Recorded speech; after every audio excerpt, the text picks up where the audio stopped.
Sa mga kapatid, welcome sa ating morning revival preview. At ang schedule natin ngayon ay week 1, day 3. So magbabasa na ako ng mga Bible verses natin. Hebrews 4:16. Let us therefore come forward with boldness to the throne of grace, that we may receive mercy and find grace for timely help.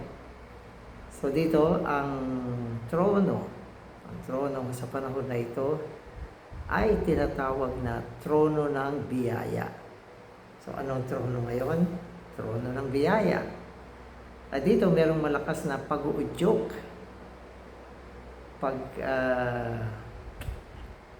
pag-aatas na tayo ay dapat dumulog sa trono ng biyaya.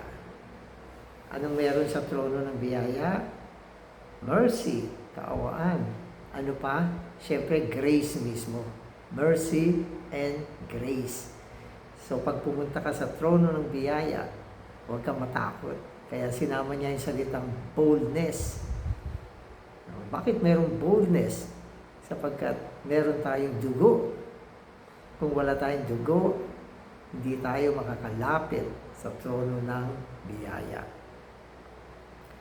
So 11:17, by faith, Noah, having been divinely instructed concerning things not yet seen, prepared an ark for the salvation of his house, through which he condemned the world, and became heir of the righteousness which is according to faith. So i-highlights natin dito yung ark. Si Noah ay gumawa ng isang ark o arka. At ito ay para sa kaligtasan niya at para sa kaligtasan ng kanyang sambahayan. So, ang ark, mainly, ang pinaka-importanting gamit ng arka ay para sa kaligtasan. Amen. Genesis 6:8 says, but Noah found favor in the sight of Jehovah. Favor can be translated grace. So sa alam niyo kasi sa buong Old Testament, bihirang gamitin yung term na grace. Bihirang mahanap yan. Pero dito sa 11:17 ng Hebrews, sa Genesis 6:8, sa Old Testament to. Dito ginamit yung word na grace. Pero ang denotation ng grace sa Old Testament ay favor, pabor. So, ibig sabihin,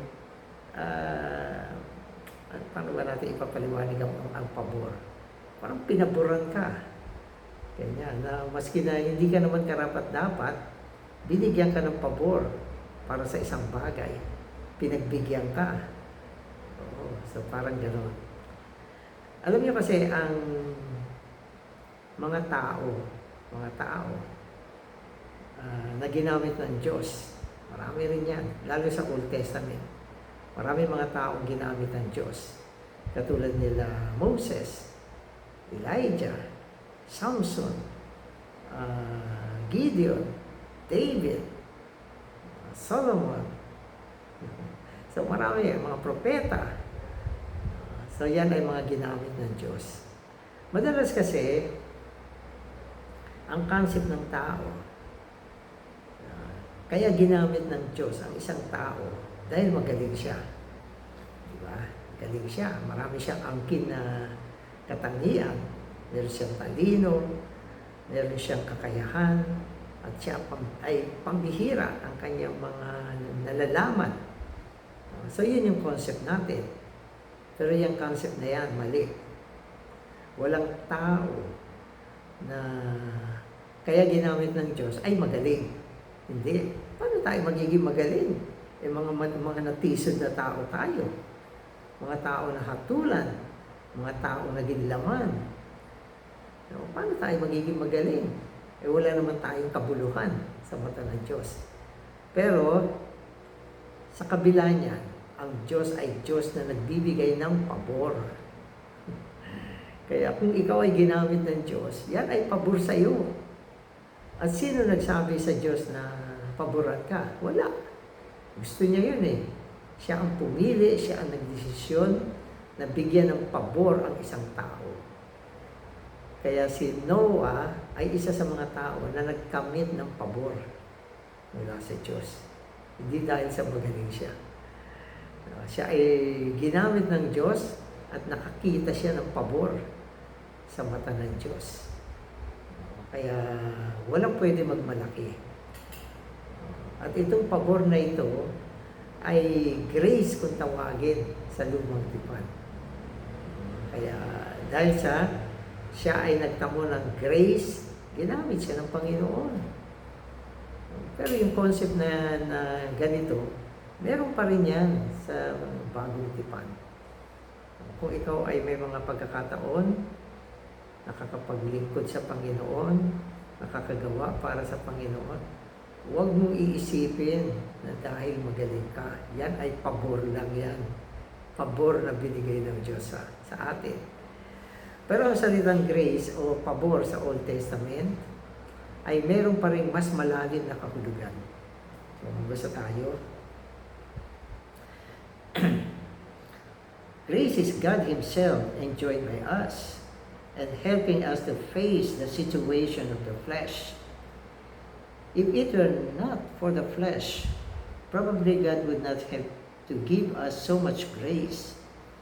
According to Hebrews 4:16, we may find grace for timely help. What element causes us to need grace? It is mainly the flesh. O itong maganda yung pagsasalarawan ng grace dito. At maganda yung kahulugan ng grace. So una, sinabi niya, ang grace, ay ang Diyos mismo. Tandaan natin yan, ang grace ay ang Diyos mismo.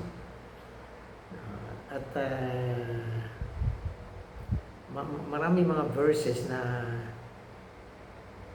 pwede natin gamitin upang tukuyin na ang grace ay ang Diyos mismo. Kung tutusin, ang grace ay ang tres unong Diyos na dumaan sa mga proseso. At alam natin yung mga proseso, ang kanyang pagkakatawang tao, pagkapako sa krus, at pagkabuhay na muli, at ang kanyang pagiging espiritu. So lahat ng ito ay mga proseso upang sa pamamagitan ng mga proseso niyan, siya ay maidala tungo sa loob natin. At itong grace na dumaan, itong Diyos na dumaan sa iba't ibang mga proseso at nadala tungo sa atin ay naging biyaya natin.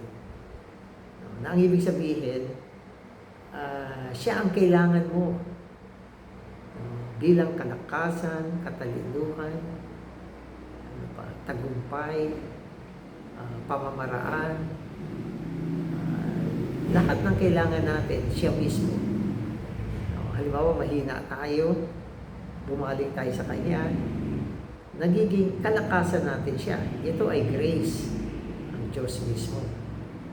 Sa panahon na tayo ay nalilito, hindi natin alam ang ating gagawin, bumaling tayo sa Kanya, lumapit tayo sa Kanya, sa Kanyang trono, siya ay magiging biyaya upang tugunan ang ating mga pangangailangan.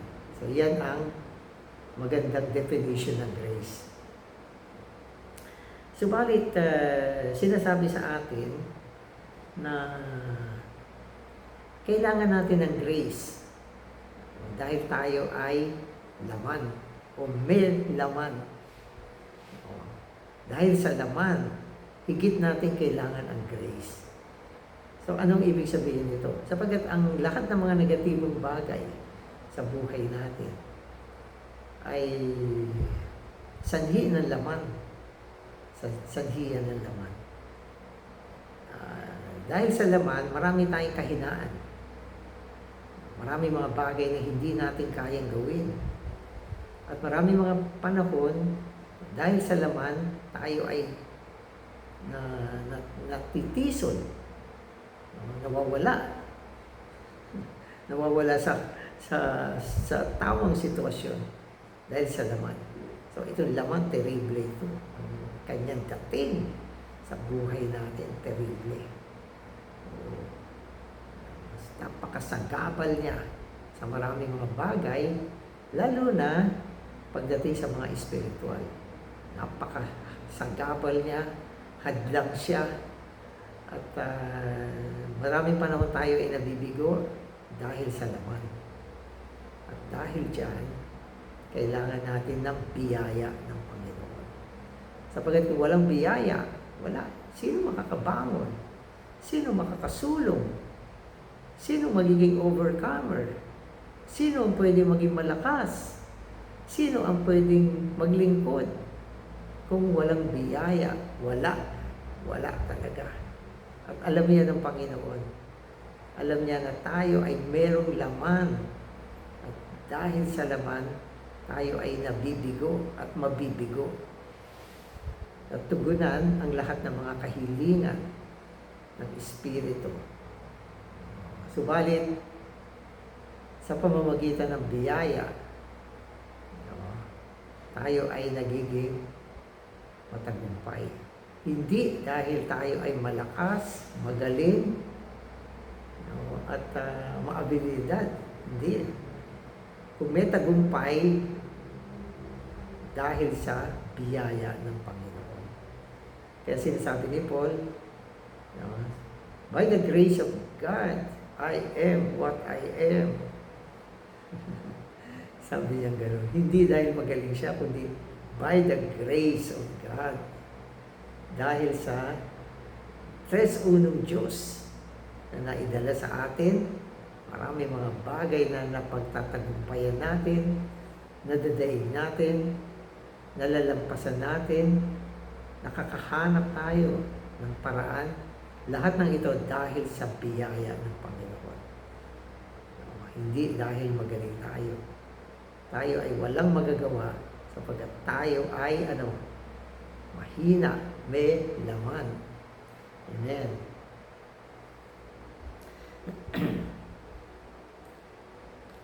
As I passed through all the human experiences, I came to realize how much we are in the flesh. Once I got mad at the Lord and said to Him, Lord, why don't you take away my flesh? Eventually, He showed me that in a sense I needed the flesh, for the flesh is the very factor that compels me to come to the throne of grace. I cannot do anything with this flesh.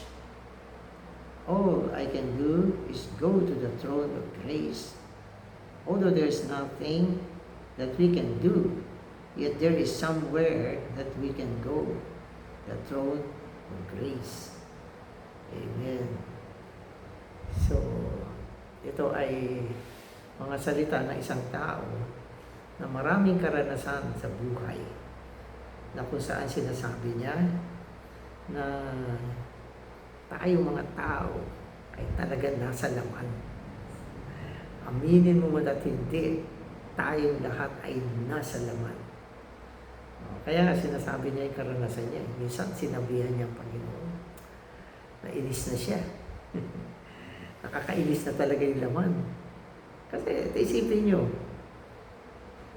dahil sa laman, yung mga bagay na ayaw natin gawin, nagagawa natin. Kaya naiinis tayo. At yung mga bagay na gusto natin gawin, hindi natin magawa dahil sa laman. Kaya naiinis tayo. Kaya sinabihan niya ang Panginoon, sana alisin mo na itong laman. Alisin mo na ito para wala na akong problema. Pero pinakita sa kanya ng Panginoon na kung minsan ang laman ay meron din silbi. Sapagkat dahil naman sa laman, tayo ay napipilitan na dumulog sa trono ng biyaya. Yan. Kung walang laman, tatamarin ka, ano ko ba itong trono ng biyaya? Napapagtagumpayan ko naman lahat. Malakas naman ako. No? Pero dahil sa laman, araw-araw natatagto natin kung gaano tayo napapasailalim sa laman at hindi natin kaya at talunin ito. Kaya salamat sa Panginoon, mayroong isang lugar na pwede natin puntahan. At yan ay walang iba kundi ang trono ng biyaya. Diyan lang tayo pwedeng makapanaig. Diyan lang pwede nating matalo ang laman. Diyan lang pwede tayo maglingkod. Diyan lang pwede tayo magamit ng Panginoon. Kung wala yan, yan na yan. Kung wala yang trono ng biyaya, isipin ninyo, napakakawawa natin, napakalugmok natin, napakawalang pag-asa natin. At imposible na magkaroon pa ng mandaraig dito sa mundo kung wala ang trono ng biyaya. Kaya lang ang problema, marami pa rin naglalakas-lakasan, naggagaling-galingan, gusto maging hero. Sino yan? Yan yung mga hindi po dumudulog sa trono ng biyaya. Pilit nilang sumulong sa sarili nilang pamamaraan. Ano nangyayari? Wala. Kabiguan. At sa panahon na lugmok, bigong-bigo, mahinang-mahina, doon niya maiisip, hindi ko kaya to. Oh, Panginoong Jesus, ayan na. Ayan na. Na hipo na ang trono ng biyaya at biglang nakabangon, lumakas, naging matagumpay. Sana noon pa. Amen. So today's reading na ako. The flesh is the very presence of the devil, and grace is the very presence of God. In order for us to face the presence of Satan, we need the presence of God. Every minute, every while,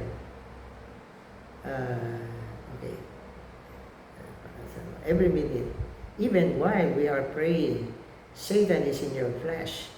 A good number of times, my prayers have been frustrated by the flesh. Ang lakas nito. Ang lakas nitong flesh. Kasi ang flesh ay ang presensya ni Satanas sa atin. At ang grace ay ang presensya ng Diyos sa atin. Kaya kung tayo ay nadadala sa presensya ni Satanas, kailangan mo maibaling sa presensya ng Diyos. At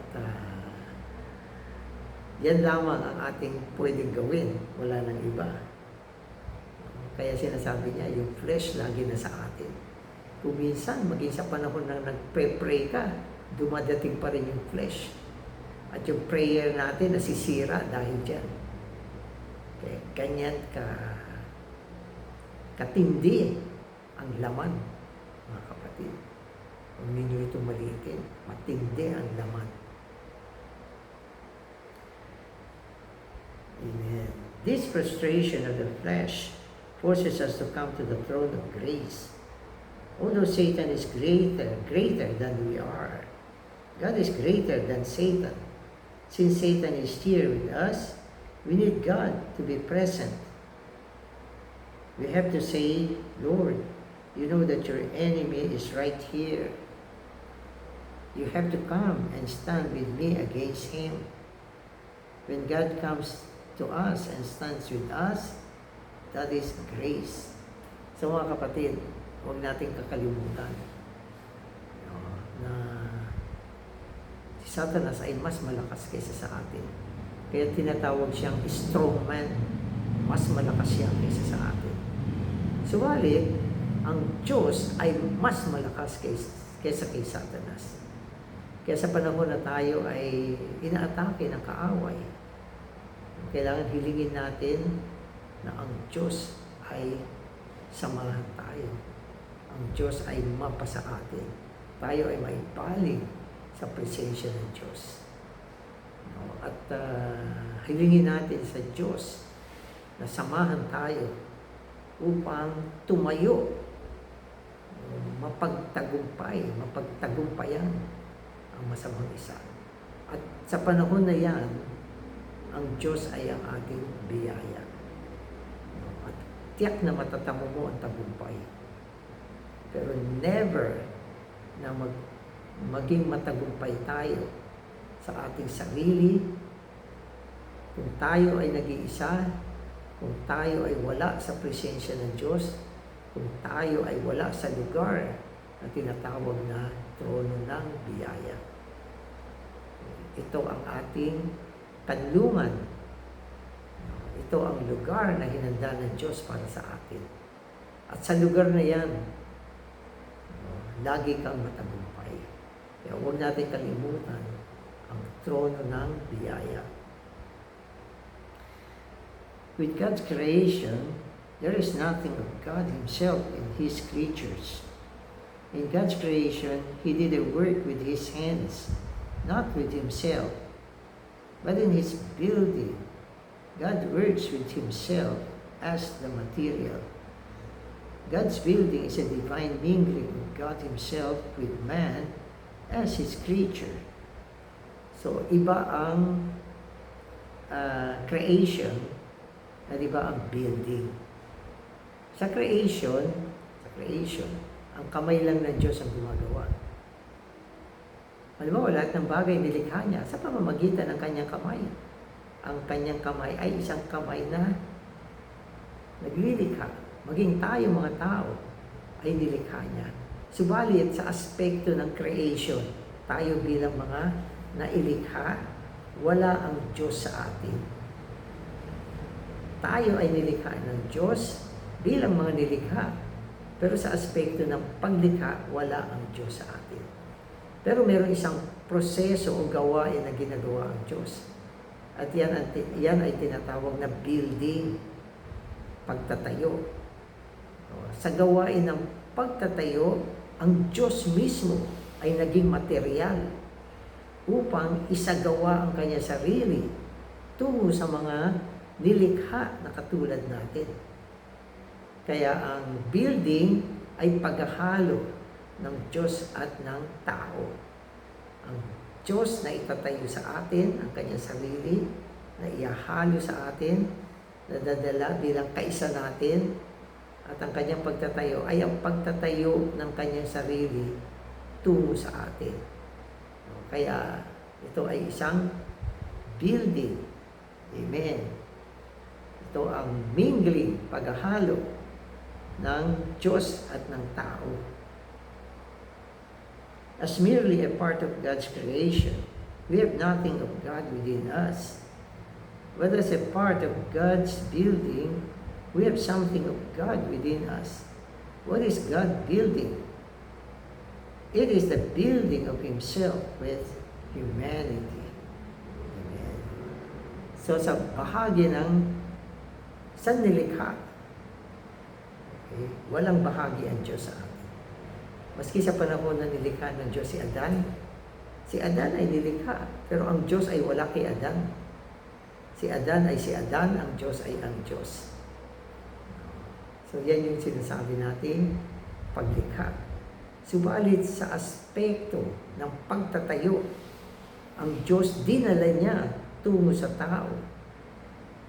At nagkaroon ng paghahalo ang Diyos at ang tao. At ang pinaka-model ng building ay si Kristo mismo. Kung saan si Kristo ay binubuo ng dalawang kalikasan, ng Diyos at ng tao, na naihalo bilang isang bagong bagay dito sa buong sansimulan na tinatawag natin Diyos-tao. So, ang prinsipyo ng Diyos-tao ay ang paghahalo ng Diyos at ng tao. So, ito ang sinasabi nating building. So, yan ay ang building. Kaya, sa bahagi ng building, meron tayong Diyos na naihalo sa atin. Sa bahagi ng nilikha, wala tayong Diyos. Tayo ay nilikha lang.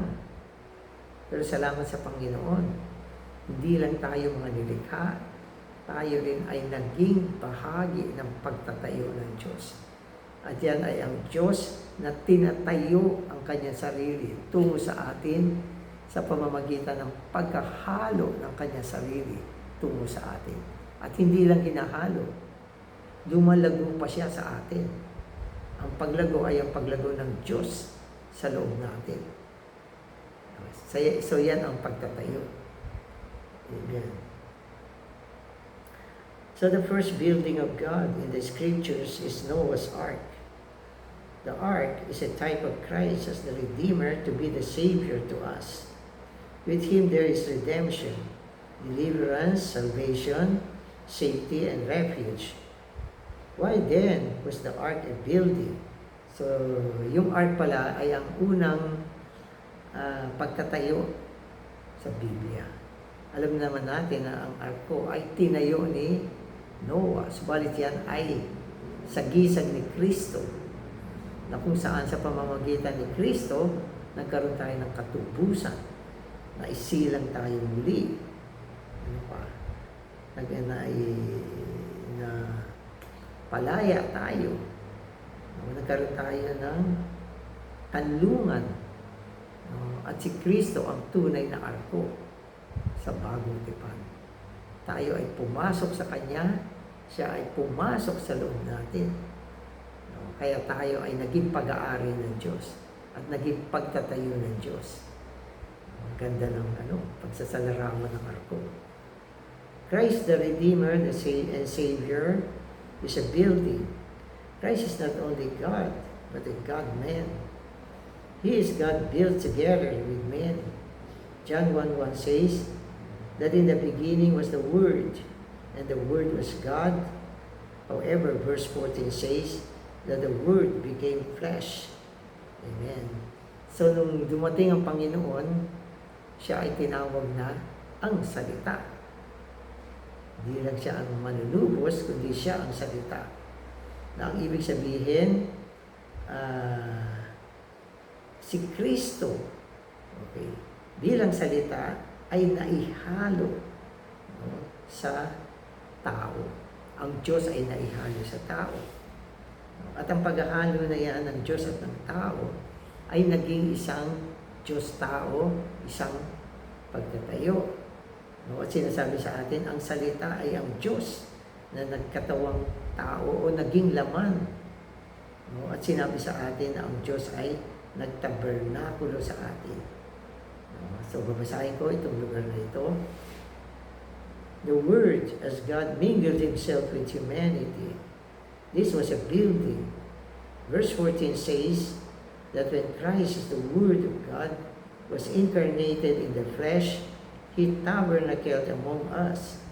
The incarnated Lord is a tabernacle, a building of the divine material, mingled together with the human material. In Christ is divinity and humanity. Kaya sinasabi dito na si Kristo mismo ay isang tabernakulo. Ibig sabihin, ang konseptong tabernakulo, mga kapatid, ay ang ating pinananahanang lugar. Na siya bilang pagsasakatawan ng Diyos. Bilang pagsasakatawan ng Diyos at bilang pagsasakatawan ng Diyos sa tao, okay, ay nagtabernakulo sa gitna natin. Paano natin siya naging tabernakulo? Ibig sabihin, tayo ay dinala niya tungo sa Kanya. Itinayo niya tayo tungo sa Kanya at itinayo niya ang Kanya sarili tungo sa atin. Diba? Kaya sabi sa Corinthians, he who is joined to the Lord is one spirit. Ang ibig sabihin, tayo ay nakaisang espiritu ng Panginoon. Siya ay naging tabernakulo natin at nagtabernakulo siya sa atin.